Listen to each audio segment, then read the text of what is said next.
Ephesians chapter 6 verse 5 to 9 ang atong text this morning. This is God's word alang kanato mga igsoon so ato kining dawaton. Slaves, obey your earthly masters with fear and trembling, with a sincere heart as you would Christ, not by the way of eye service as people pleasers, but as servants of Christ, doing the will of God from the heart, rendering service with a good will as to the Lord and not to man, knowing that whatever good anyone does, this he will receive back from the Lord, whether he is a slave or free. Masters, do the same to them, and stop your threatening, knowing that he who is both their master and yours is in heaven, and that there is no partiality with him. Ito ta sa pagpaminaw sa pulong sa Ginoo mga ison. Ako nang giuluhan ang sermon this morning as the slave of Christ.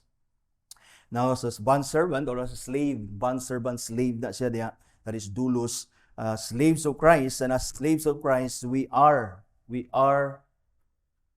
do, lain kay paminawon, we are to do everything as unto Christ. Akong balikon, as bondservants, as slaves ni Ginoong Hesukristo, kinahanglan buhaton nato ang tanan as unto the Lord, as unto Christ. The reason why we lose our joy, usahay mawala ang atong kalipay, mawala atong enthusiasm, mawala atong willingness, mawala ang atong eagerness sa paghimo sa atong vocation, sa atong trabaho, sa opisina man, asa man nga mga dapit ka nagtrabaho, even sa atong menial and daily chores sa balay. Labaw sa tanan ang kaning atong pagpangalagad sa simbahan, sa church as part sa body ni Christ. Usahay mawala atong kalipay, nga mupuli ang kusmod, mupuli ang kapoy, bisan pagani sa di pa ta katrabaho sa opisina, naguna na ang kaapoy, ang kalaay, naani nga mga butang mga igsoon, ang reason na ni istungod dili nato gabuhaton ang atong mga duties, ang atong responsibilities, ang atong vocation as unto the Lord. That is the main reason why galaayon ta, why gabagulbul ta, why dili ta thankful, why wala tay kalipay usahay sa atong mga gapangbuhaton. Although naturally, kung maglabor tag maayo, musulod yun ang kakapoy. Pero kung atong buhaton, even ang atong pagpanghugas og plato, kung aton ang buhaton as unto the Lord, as servants of Christ, as slaves of Christ, that we are to live in holiness and righteousness and to do what is right in the sight of God and in the sight of man. I believe nga mahimo nimo ang imong chores, ang imong duty, responsibility, kung asa man ka sa imong, uron sa man imong vocation, mahimo nimo ni nga na ang kalipay, na ang willingness and eagerness mga ison, kung imo kini siyang buhaton as unto the Lord. Inana dapat ang atong mindset mga igsoon. Christ is our master who places and assigns us to whatever condition, position, status, duties, responsibilities ang natong nabatunan ani nga kinabuhi. He is our master. Kung asa man ka sa imong kinabuhi karon, unsa man imong position, unsa man imong estado, unsa man ang duty, responsibility nimo, unsa man imong vocation, trabaho, ani nga kinabuhi, si Jesus as our master, siya ang nagbutang kanimo diha mga ison. Ibutang sa imong hunahuna, we cannot separate our church life, our spiritual life from our secular life. Someone wrote, there really is no separation between secular work and sacred work. It is all work done under Christ. Ang imong pagbarbecue, pagbanana queue, pagpamaligya diya, buhata na as unto Christ. Kaya kung imo na siyang buhaton as unto Christ, then mahimo na imong work honestly, mahimo nimo imong work with joy and willingness and eagerness because you are serving the Lord Jesus Christ. Jean Edward Vieth wrote in the book The Legacy of Luther, matud pa niya, some Christians compartmentalize their lives, cultivating a Sunday morning piety that has little to do with the other 6 days of work. Some Christians gina-compartmentalize nila ilang kinabuhi. Gina-separate nila ang ilang secular life o ilang religious spiritual life. There's no such thing again as separation sa atong spiritual life o ang atong secular life mga igsoon. That's why kung inani ang imong mindset, mahimo kang Christian nga mahimo lang kang Sunday nga Christian sa imong kinabuhi, and then the rest of the week mahimo kang unbeliever. So dili pwede nga imo na siyang bulagon mga igsoon. In fact, one of the blessings of the Protestant Reformation was a renewed emphasis on the living out one's calling or vocatio. Latin nga vocatio, which is the English word vocation to the glory of Christ. This is one of the blessings sa Reformation, mga igsoon, nga naghatag sila og emphasis sa gitawag og ang atong calling, ang atong vocation, ang atong work every day. Kung asa ka gibutang sa Ginoo nga pwede tang magkinabuhi diha for the glory of Christ, it is because it is Christ who is our master nga nagbutang nato bisag asa ta nga station sa kinabuhi. The Reformers, especially Luther, believed that one's vocation, that is one's occupation, one's career, skill, or work was a person's special calling. So yung pag-una-una nga kung doktor ka, wala ka gitawag sa Ginoo, gibutang ka sa Ginoo di aron masayon ang pamaagi sa mga pasayro.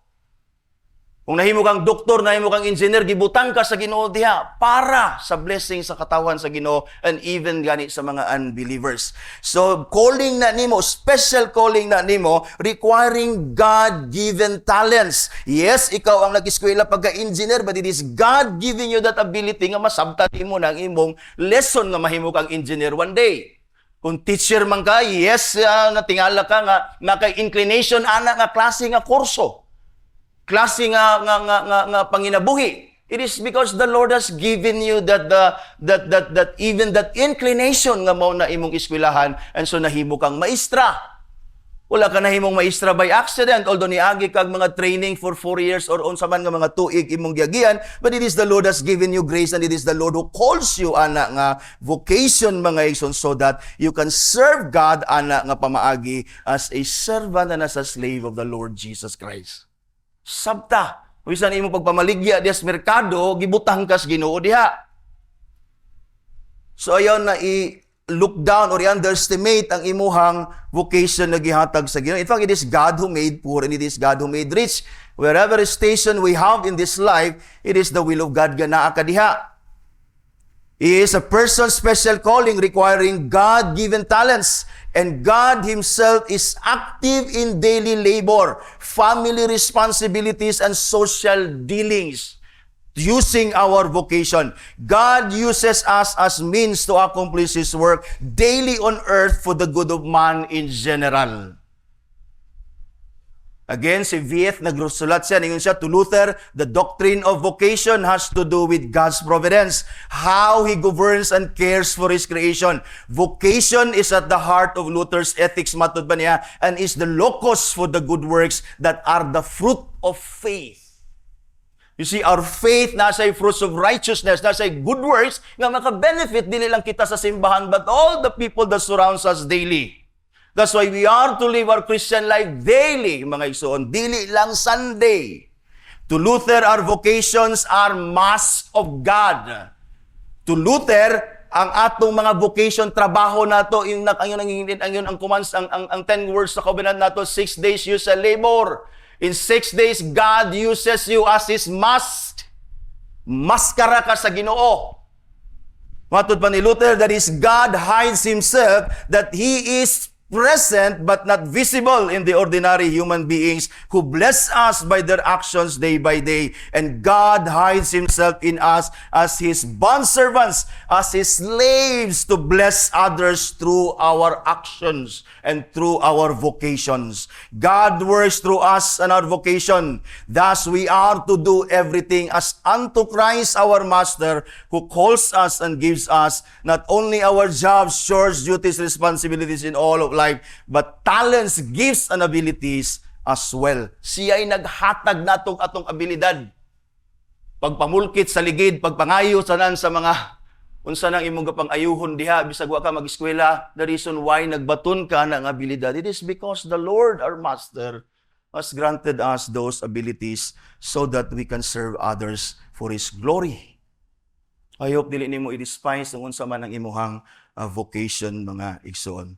Now, Paul exhorting all the believers to submit to one another out of reverence for Christ, chapter 5, verse 21 sa Ephesians, he went on to address household relationships on this matter of submission. He calls the wives to submit to their own husbands, the children to their parents, and then the slaves to their masters. Slave, kanimangong slave and master relationship sa time ni Paul was considered a household relationships. or relationship. That's why na-appeal ni pag-address ni Paul as he addresses the household dinhi, the wife, the husband, and then the children and the parents. I-appeal ni Paul dinhi ang slaves and masters. It is because, again, sa time ni Paul, part na sa household relationship ang slaves ug master nga relationship. Slave and master relationship in context, of course, is different from our employee-employee relationship. But again, there is a similar application ani. So later on, ato makita ani, ang application parehos ra. Pwede nato rather i-apply. But of course, ang relationship sa slaves nga gusto na ko masabtan nimo sa time ni Paul, slaves and masters, dili siya pareho sa employer-employee relationship. But again, the application would be the same, mga igsoon. And so, slaves were part sa household in Paul's time. Ang slave part na sa household sa time ni Paul. There were Christians who were slave owner, like for example, si Philemon. Mabasa nato ng letter ni Paul kang Philemon. Si Philemon was a Christian. He was a slave owner. And then naapoy mga Christians sa time ni Paul that were slave even before they came to Christ. For example, si gitawag og Onesimus. Si Onesimus was a runaway slave of Philemon whom Paul sent back together with yung letter kang Philemon. Gipadala niya balik dito si Onesimus, mga igsoon, kang Philemon, because si Onesimus was a runaway slave, and then born again siya, Christian siya, diya sa ministry ni Paul, and then si Paul nakasabot aning relationship sa master of slave, mga igsoon. Part ni sa household, and he is owned by your master, and you must go back to your master with the blessing of Paul, and then with Paul entreating Onesimus to receive, or rather Philemon to receive Philemon, or to receive Onesimus as now as a brother in the Lord Jesus Christ. Now, in Paul's time, slavery was also different from kaning slavery sa Amerika nga atong nasabtan or sa American history. American slavery was primarily racial and lifelong. Lahi ang slavery sa time ni Paul. Ang time ni Paul, ang slavery was not racial, and of course, it was not lifelong. Slaves can, in Paul's time, na sila'y opportunity to gain again their freedom. So lahi ang slavery when we talk, ako lang gihatag nga background ares masabtan nimo nga lahi na sa slavery sa Amerika, mga igsoon. In fact, someone wrote that in the Greco-Roman world of slavery was so much a part of life that hardly anyone thought about whether it might be illegitimate. So wala kay naghuna-huna na legitimate ba ni ang slavery, because normal kay na sa ilang panahon sa time ni Paul. He goes on to mention the nature of slavery. Ningon siya, they did not merely do menial work, kanang mga kanang gitawag natong katabang sa balay, gagahimo sila menial work diara sa ilang balay.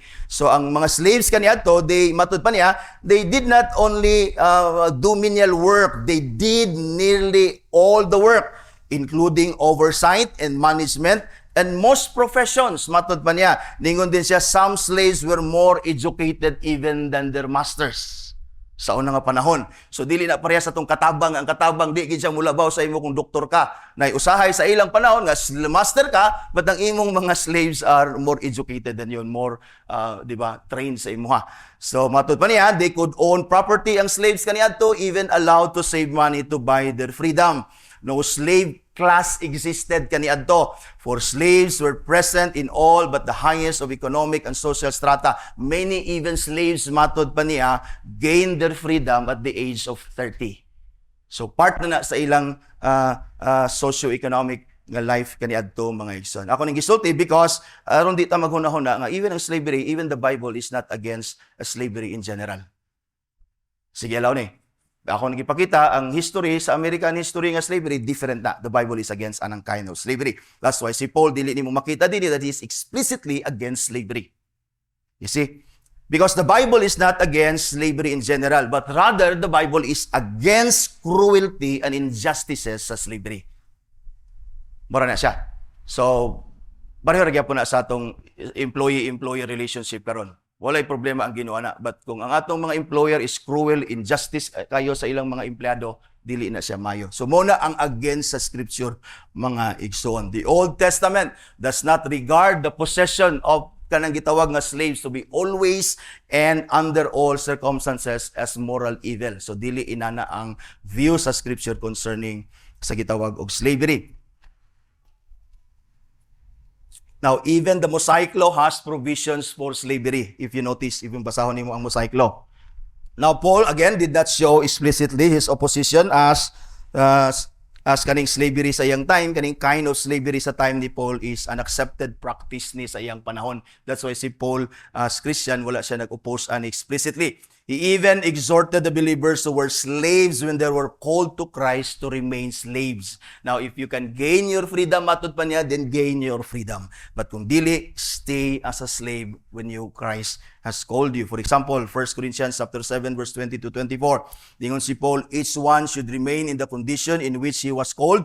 Were you a bondservant when called? When you were a slave, gitawag ka sa Ginoo, slave ba kapag born again nimo? Dingon siya, do not be concerned about it. But if you can gain your freedom, avail yourself of the opportunity. It is an opportunity to be free. But kung dili, ningon si Paul, stay as a slave. For he who was called in the Lord as a bondservant, if you are called as a slave, you are a freedman in Christ anyway. So ay kawori matod pa ni Paul, kung gitawag ka sa Ginoo nga slave ka, ay kawori ana. I don't be bothered about ana, because in Christ you are a freedman. Likewise, he who was free, when he is called as a bondservant of Christ. In other words, if we are also called as a free man, ayaw pag-una that you are free because you are a slave of Christ.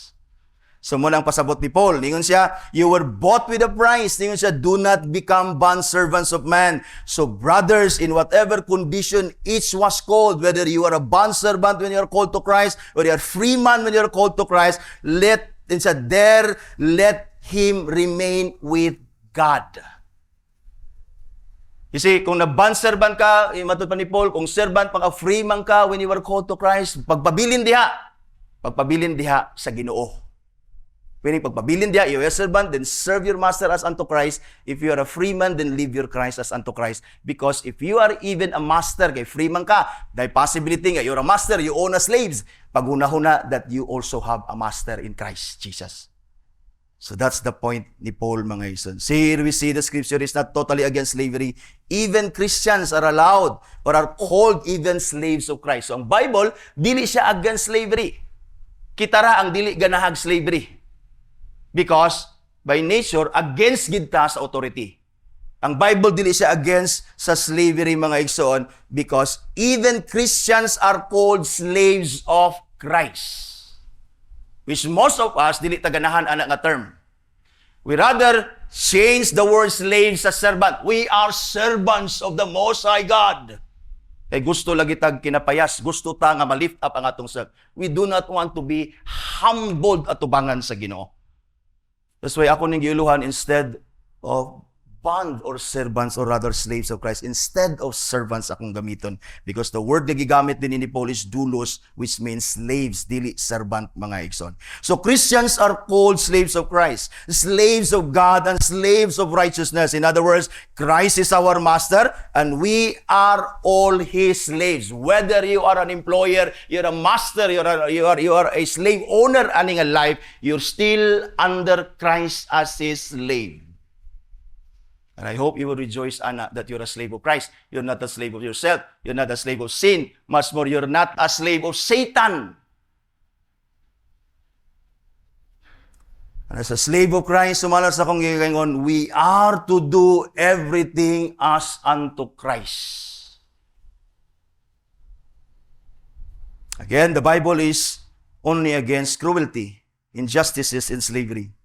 Christ is our Lord, our master. He is gentle, kind, loving, gracious, forgiving, and so on. He provides, He protects, He preserves us as His slaves, even as we do our duties unto Him.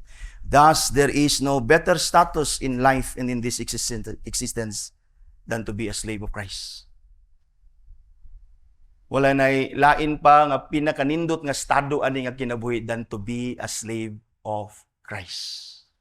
And I hope you would rejoice alang the truth, and I hope you would live your life, you will do your vocation as unto the Lord Jesus Christ, your Savior. Now, Paul here in our text exhorts the Christian slaves to be subject to their earthly masters as they would to Christ. And on the other hand, he reminds the earthly masters to be kind with their slaves, because both they and them have the same master, who is the Lord Jesus Christ. Now, brothers and sisters, since we all have the same master in Christ Jesus our Lord, let us all do everything as unto the Lord in whatever vocation each one of us was called or is called.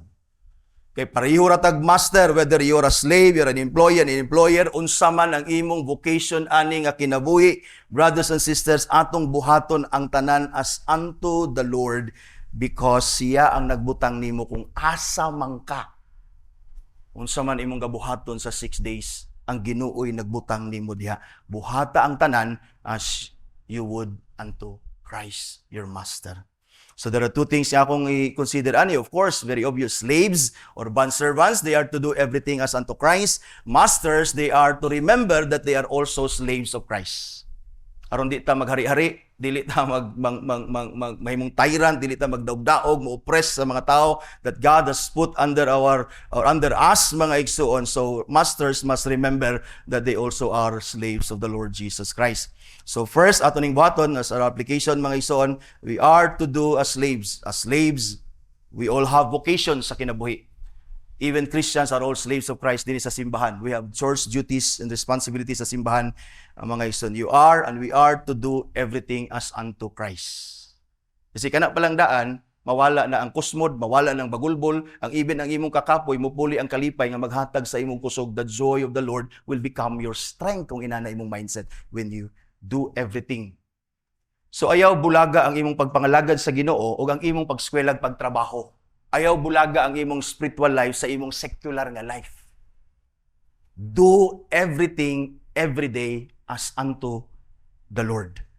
You see, as slaves and bondservants, we are to do everything as unto the Lord. Verse 5, makita nimo diya, as you would Christ. Verse 6, as bondservants of Christ. Verse 7, as to the Lord. And verse 8, knowing that whatever good anyone does, he will receive. This he will receive back from the Lord. You see, puros ni tanan dinhi as would Christ, as bondservants of Christ, as to the Lord, mga igsoon, because again, we are to live our lives for Christ. Manaingon si Paul sa Romans chapter 7 verse 8, for none of us lives to himself, and none of us dies to himself. For if we live to the Lord, and if we die to the Lord. So then, whether we live or whether we die, we are the Lord's. And whatever you do, work heartily as for the Lord. Colossians 2:23, a parallel passage sa atong text, mga igsoon. Now to the slaves of the bondservants, Paul says here, verse 5, bondservants or slaves, obey your earthly masters with fear and trembling, with a sincere heart as you would Christ. The word obey is the same word na gigamit ni Paul when he addressed the children to obey their parents. Obey means to listen, to hearken, to listen to their command, or to submit. That's why gi-translate ni obey. Obey means na kay gisunod ang sugo, ang command, ang mando sa imong agalon, ang mando sa Ginoo, mga igsoon, og mando sa mga ginikanan. So here, obey means we listen, we hearken, we submit to their command, we obey them. Now there are 3 dispositions na gihatag din ni Paul after this verse, mga igsoon. There are 3 dispositions or attitude nato as a Christian.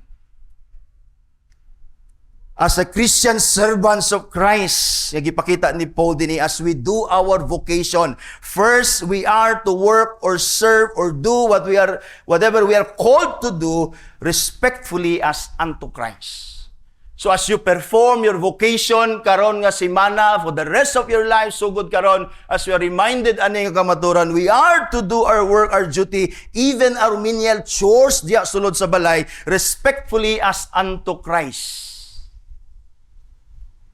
Paul says here, bondservants, obey your earthly masters with fear and trembling. With fear and trembling connotes respect or reverence with deep humility and submissiveness. This is the same expression na gigamit ni Paul sa Philippians chapter 2 verse 12. Therefore, my brothers, beloved, as you would have always obeyed, so now, not only in my presence, but much more in my absence, tingon siya, work out your own salvation with fear and trembling. This expression here, according to Matthew Paul, does not mean servile but filial fear.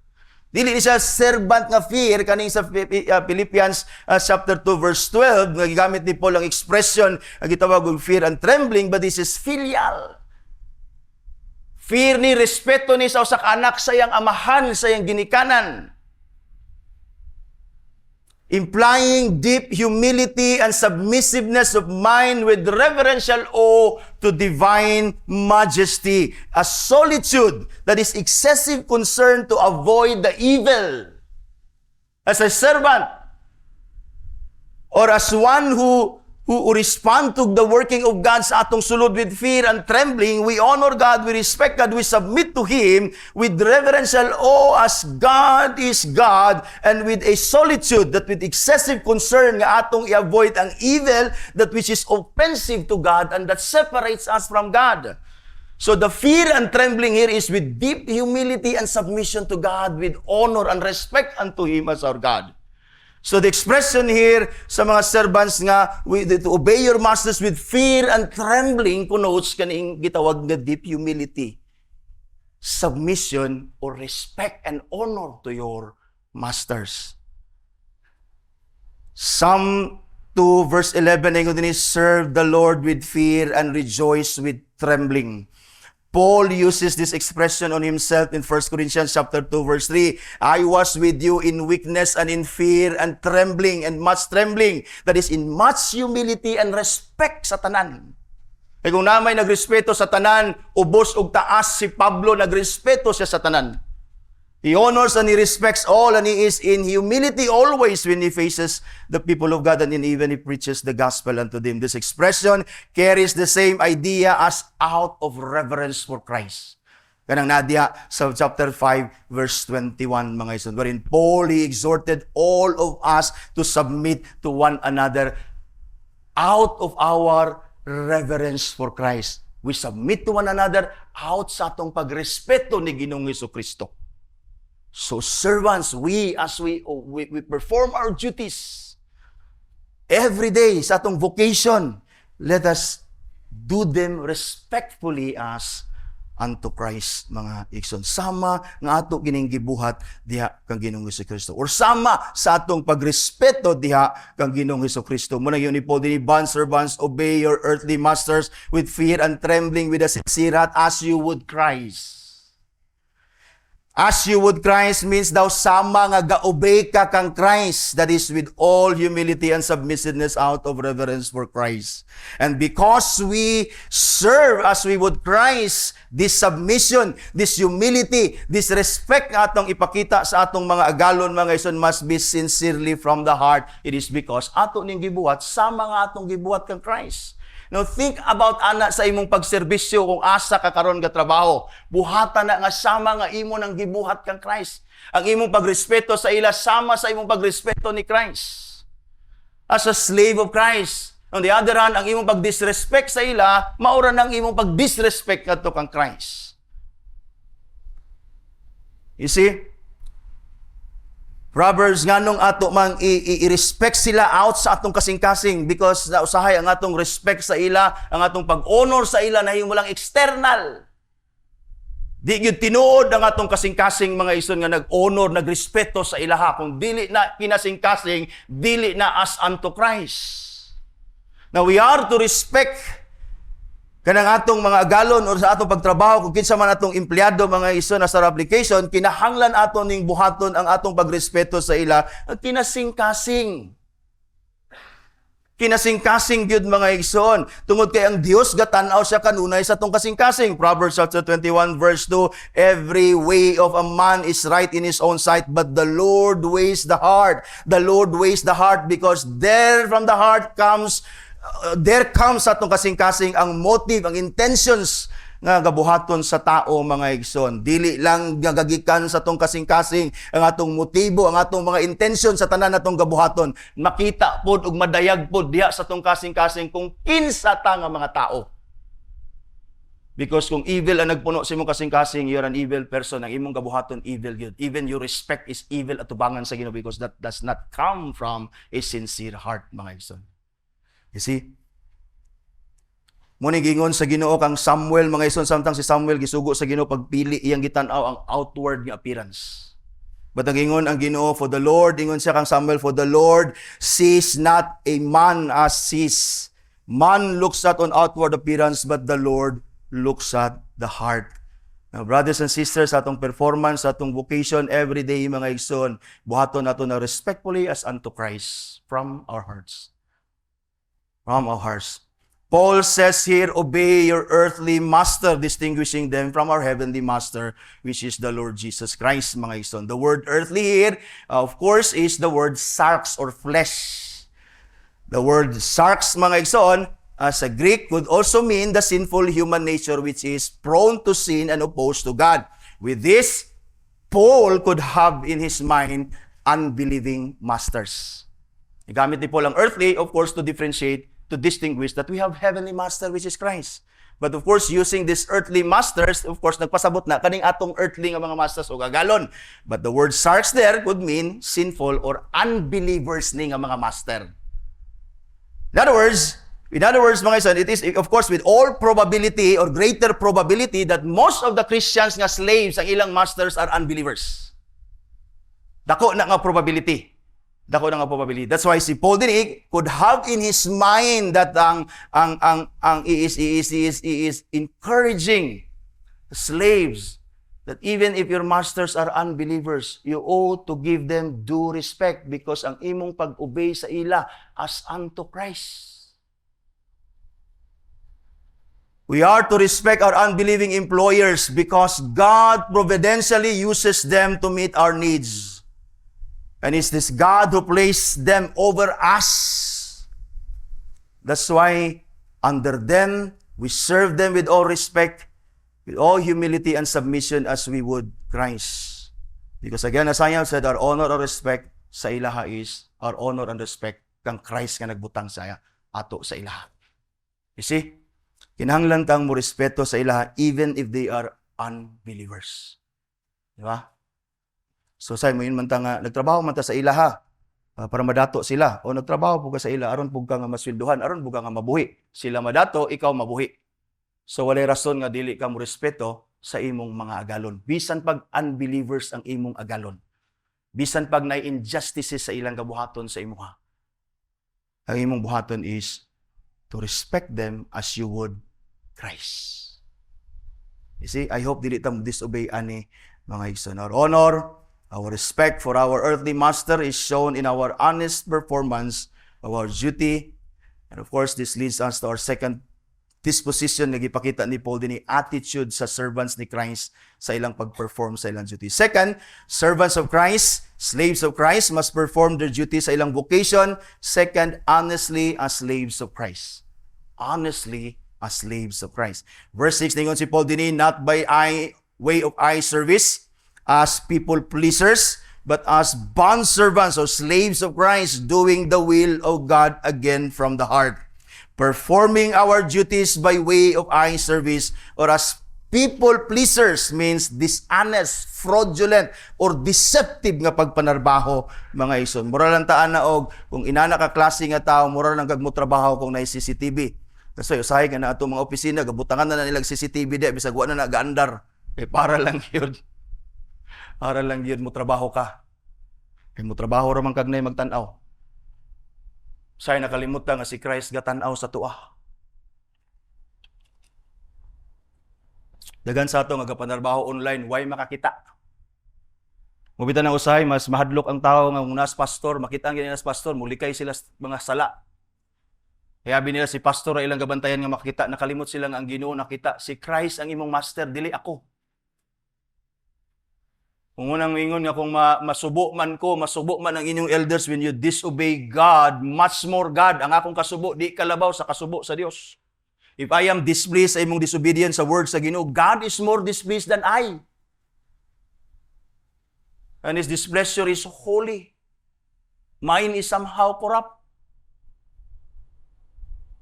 But kita, mas maglikay ta sa atong mga pastors, elders. Hindi sila masilo rather than sa Dios. Paul urged here the bondservants, the slaves, not to be hypocrites, but honest,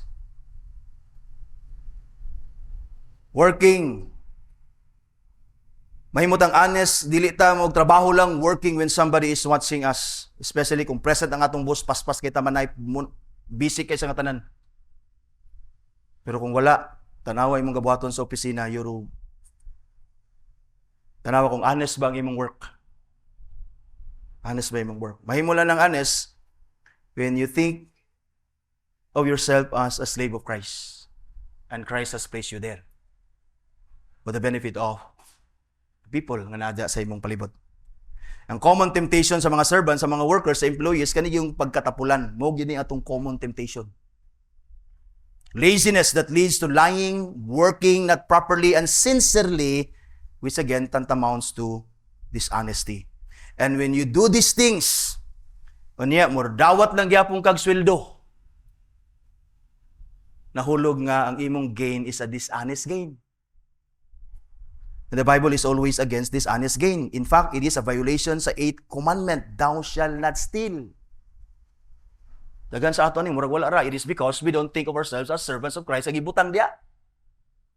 Think of yourselves as servants of Christ, nagibutang ka diha sa asa ka nga opisina gibutang.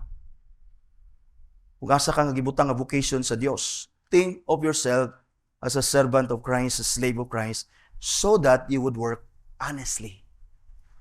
Honestly. Now, to overcome this temptation, mga igsuon, sa kaning dishonesty, nga gikan sa atong usahay, temptation to be lazy, to work not properly and sincerely sa trabaho nga gihatag sa Ginoo sa tuwa, mga igsuon, para maato ning ma-overcome, ningon si Paul sa verse 8, verse 6, not by eye service as people pleasers, but as bond servants of Christ, doing the will of God from the heart. Now, Paul is saying here, perform your duties as Christians. I don't know, na pa ba na-effect sa imo, Perform your duties, do your work as Christians. Wala effect, no? Because, basahay, atong na-separate ang Christians sa gitawag og slaves of Christ. Ato nang gi-separate, no? If you're a Christian, you're a slave of Christ. If you're a Christian, you're a slave of Christ. If you're a slave of Christ, you're a slave of righteousness. And if you're a slave of righteousness, you ought to do what is right in the sight of God and in the sight of man. Because slaves of Christ do not live sa ilang kaugalingon, do not live in sin, do not live in deceit, they live in truth, they live in righteousness, they live to please God, not man. Because slaves man ta ni Christ, we please Christ as our master. Das bisag way nagtan-aw, bisag way nag-supervise sa tuwa, bisag gibiyaan ta diya sa kusina, unsa diya atong gitrabaho sa opisina, online man ka nga way nagtan-aw nimo, you're honest. You're honest sa imong work. Gibuhat nimo imong duty sumala sa request o requirement sa imong agalon sa imo. Dapat mahimutang inani, mahimutang distinct sa mga trabahante ng mga unbelievers, mga ison, because again, we are slaves of Christ. Christians are supposed to be honest workers, honest laborers, honest employees. Don't call yourself Christian if you cannot be honest in your work. Again, para imong mahimo ang honesty sa imong work, think of yourself as a slave of Christ. The third disposition and attitude, mga iso yatag ni Paul din ipakita niya din as we perform, as we do our vocation, mga igsoon, is kaning gitawag nga willingness. Willingness. Because we are slaves of Christ, doing the will of God from our heart. Mga igsoon, again, nadi ang heart gyapon, that we perform our duties sa atong vocation willingly or eagerly as to the Lord or as to Christ again. Verse 7, ingon si Paul din, rendering service with a good will as to the Lord and not to men, knowing that whatever good anyone does, this he will receive back from the Lord, whether he is a bondservant or is free. The word goodwill diya is eunoia, nga Greek word, from the Greek word eunoio, ingon din which means kanang eunoio, ang gikan ang word nga eunoia, kanang gigamit nga goodwill, I think twice ra na gigamit sa gitawag og New Testament, That means to favor. That is, the goodwill means to favor, to be well disposed, describes a positive attitude exhibited in a relationship. That's why kung imong tan-awon ang other verse gigamit ani, husband ni nga mahimong naa siya gitawag nga good nga disposition ba, or naa siya gitawag nga kaning gitawag nga goodwill or benevolence gigamit ni Paul nga term sa katong gitawag niya sa 2 Corinthians or 1 Corinthians. I think nga dingon si Paul ang husband dili imong lawas, ang wife dili po na imong lawas, and so naay benevolence, naay goodwill, na mo exhibit ka og positive attitude sa imong relationship sa imong wife. Or this means a good attitude or a wholehearted zeal, or again kaning word nga willingness. Ang goodwill sa Greek word connotes or denotes the word willingness, mga igsoon. So eunoia describes an eagerness that does not wait to be compelled. So as trabahante, as Christian nga trabahante, kay mo man ang gospel, di ba? Giluwas ta sa Ginoo from slavery of sin, self, and Satan, and now we are in Christ. We are free to serve the Lord Jesus Christ even sa atong vocation, mga igsoon. So we must be willing nga mga servants, mga igsoon. Ang eunoia describes again na eagerness, na willingness nga di ka na kinahanglan ituklod nga magtrabaho. Di ka na kinahanglan mura bitaw i-threaten nga aron magtrabaho. I-fire out na ka kung di ka mo trabaho. Or i-threaten ka or tagaan kag reward ahi ra ka mo trabaho. Di ba? Tagaan kag increase, promisan kag increase ahi ra ka magmatinud-anon sa imong trabaho. No, naani nga disposition sa ato as servants of Christ, slaves of Christ. You see, sa atong pagpanarbaho o sa atong pagperform sa ato nga mga vocation, mga igsoon. This must be our disposition in our service, whether sa trabaho, sa church man nga obligation, duty, mga igsoon. Naagid tay willingness and eagerness, mga igsoon. That's why si Paul din gidugang niya ang basis o ang motivation sa atong disposition, again, as to the Lord. Mahimo lang tang willing and eager, mga igsoon, when we perform our duties sa atong vocation as to the Lord, not as to man. Now, previously, si Paul, sa atong second point, mga igsoon, si Paul, gi-exhorta niya to serve as servants of Christ. To work sa atong vocation, sipon nato itong kagalingon, that we are slaves of Christ. You see, first is iyatang gi-encourage nga atong buhaton ang atong trabaho sama nga mga slaves ta ni Christ. But here he exhorts us not only to serve as servants of Christ, but also to serve as we are serving Christ, not man. See, makita niyo ang difference? You serve as a servant of Christ, but this time we serve not only as a servant of Christ, we serve Christ in our vocation. That's why, again, si Martin Luther naingon, we are God's mask. We perform our duty as if God is performing His work by providence, using you and your vocation to God to bless the people, even the unbelievers. Inana ka-kind, inana gracious ang Ginoo, mga igsoon. So ato ning buhaton, mga igsoon, as not only as servants, but we do our duty as we do it as unto the Lord, not as unto man, mga igsoon. So this is our motivation to serve willingly and eagerly because we are serving Christ. You see? Colossians 3:23, whatever you do, work heartily as for the Lord, not as for man. See, naman tayo mga earthly nga masters, earthly nga mga galon. But as a Christian, ang imong mindset, you're a servant of Christ and you're serving Christ. I hope inana ang imuhang una-una. Nayo sa katao nga nag-convey siya og mga bricks ba sa iyang wheelbarrow. Kay laborer man siya sa usa ka structure nga gitrabaho. Gipangutana siya, he was asked what he was doing. Ang iyang tubag is money. Obvious man kayo iyang gibuhat nga dala siya bricks kay trabante man siya, laborer sa usa ka structure nga gi-construct. He was asked, what are you doing? Siya, what are you doing? Iyang answer is money. I am building a cathedral for the Lord. He was just a laborer nga nag-alsa og bricks. Paningon siya, I am building a cathedral for the Lord. Which means that with that disposition, with that attitude, with that willingness and eagerness, he was putting his soul unto his job because he's doing this as if he is serving Christ. Muna usay, mga watag oras, mga watag panahon sa itong trabaho because we don't think of ourselves as servants of Christ, serving Christ. You're despising the gospel kung muna.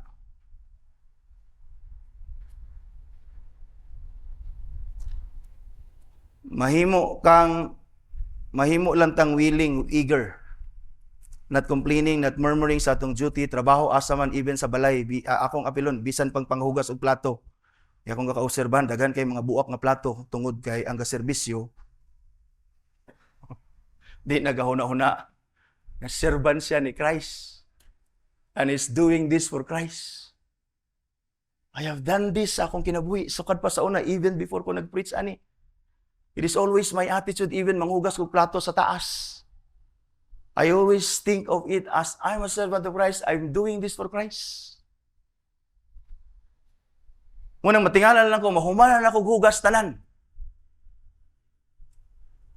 Di ko kahuna-huna nga magkusmod ko, di ko kahuna-huna nga magbagulbol ko, na ako'y kalipay because I'm doing it for Christ. Buhata daw na. Una-una daw na because that's the truth eh. That's the truth nga, dili kay nato gasabton, di kay nato gadawaton, that's why, dili kita maayo nga mga trabahante.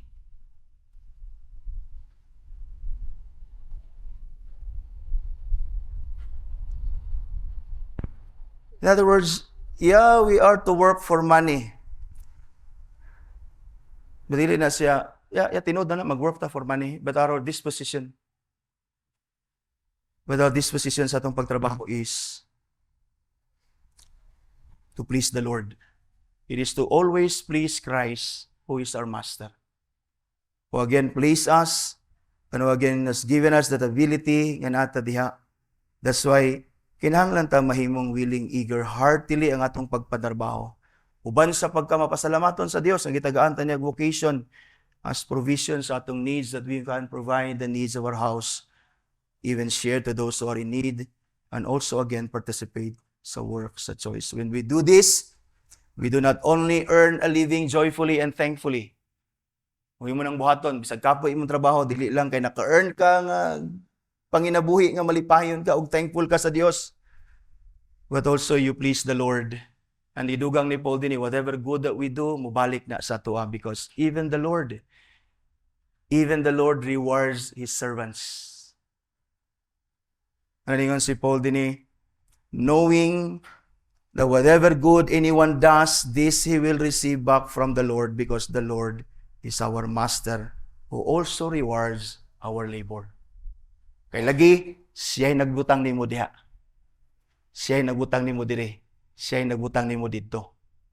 And as you do your vocation unto the Lord as a servant, unto Him to please Him, the Lord will reward your good works. Ingon si Paul din, whether he is a bondservant or free. You see, i-appeal ni Paul din ang word nga free. A free man could be a master or could be simply a free man. So, sa ato karon pwede na siya as a servant, an employee, or simply an bitang gitawag nga sa kitang trabaho gali na ito nga atong rang kauglingon. Self-employed. Pwede na sa imong pagka-self-employed. So this is practical man yung mga ison, ato man yung application sa gospel God. So I hope nga dili nimo ni siya i-despise ang pulong sa Ginoo mga ison. So whether bondservant or free, the Lord will reward us, because again ang atong work, ang atong labor, ang atong pag-serve us, even ang naka-benefit ana ang mga tao, atong agalon o kung sa banda ang mga tao, but we're doing it as slaves of Christ, and we're doing it as unto Christ.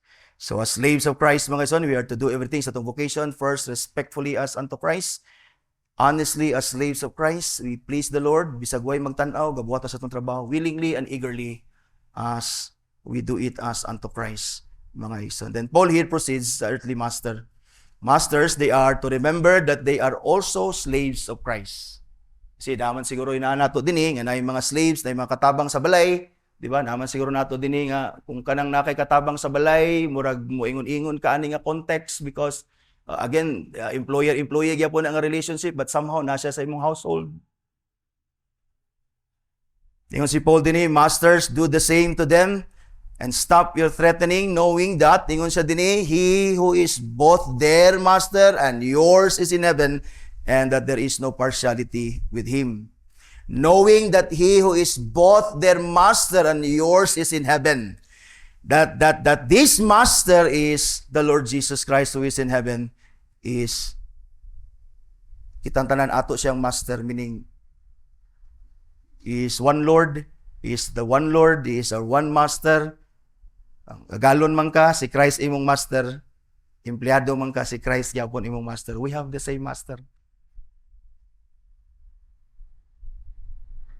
And because of this, dingon si Paul, because we are all under one master, thus earthly master, dingon siya, must do the same to them. That is, makita nimo dinhi, ma-apply dinhi ang golden rule sa Matthew, ang gitawag na to golden rule sa Matthew 7:21, do unto others as you would have them do unto you. That's why if you want your employees or mga trabahante nga mo respeto sa imo, show them respect.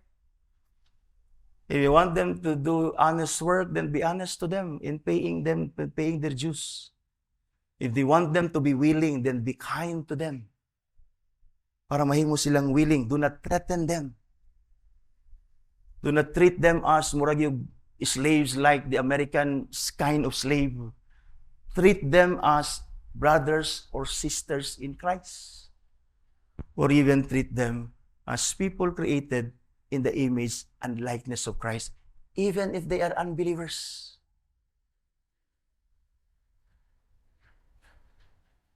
Treat them kindly, fairly, and treat them in a Christian way. Aminawa niya ako observation. I hope naka-observar mo din eh. Dugay na ko na master og simbahan. At even ako sa mga simbahan, adag ko. I rarely see mga maid, mga katabang sa balay ba? Mga membro sa simbahan. I don't know kung nabagani nato na adin wala. Kabantay mo? Kabantay mga walay, mga katabang sa balay. Nga kakakristohanon. Nga kakamembro sa simbahan uban sa inyo ha.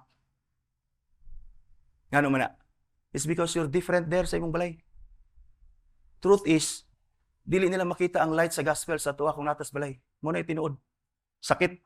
But that's the truth. That's why maulaw mugdala sa ila sa simbahan. Kay lahi man mo sa simbahan. May sila butan lagi kini akong agalon sa balay di man. Di na ninyo siya gidadon kay maulaw man mo. Kaya sa may na mga katabang din sa balay. Wala o ikaw. Asa man imong katabang. Nagingon ra ba ang Bible dinhi, di ba? Keep the Sabbath holy. Ang even your servant, even imong bisita dad-a sa simbahan. Ikaw naman oy gidala sa imong bisita. That's why dawaton nato ni, let's ask the Lord nato ni mahimo ma-obey nato ni, please. Sakit magin ang kamatuoran.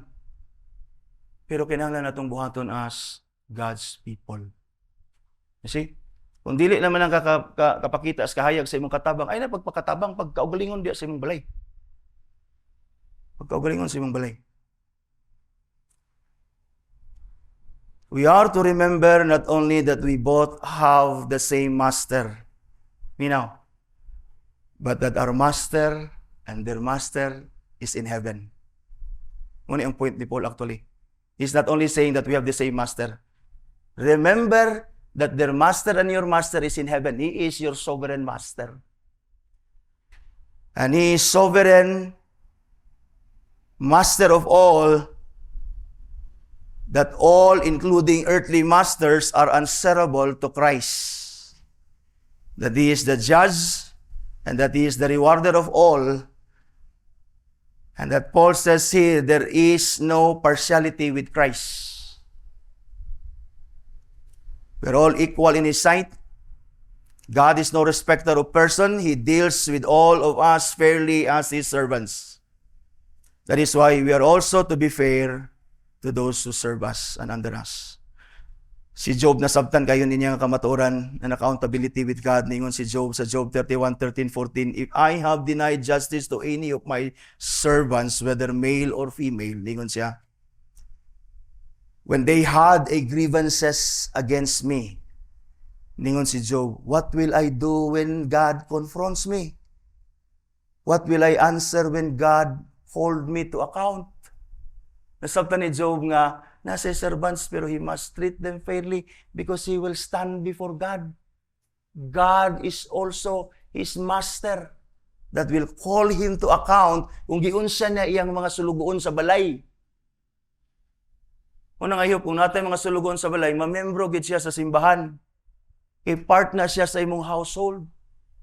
Kung na may mga tao nga nagserbisyo sa imo, I hope ang mudan-ag gikan kanimo ang gospel ni Christ on how Christ saved you in the very first place, that they would run to Christ to serve Christ as you would serve Christ, mga igsoon. Masters or employers man na, remember that we all have, or that we all are slaves of Christ.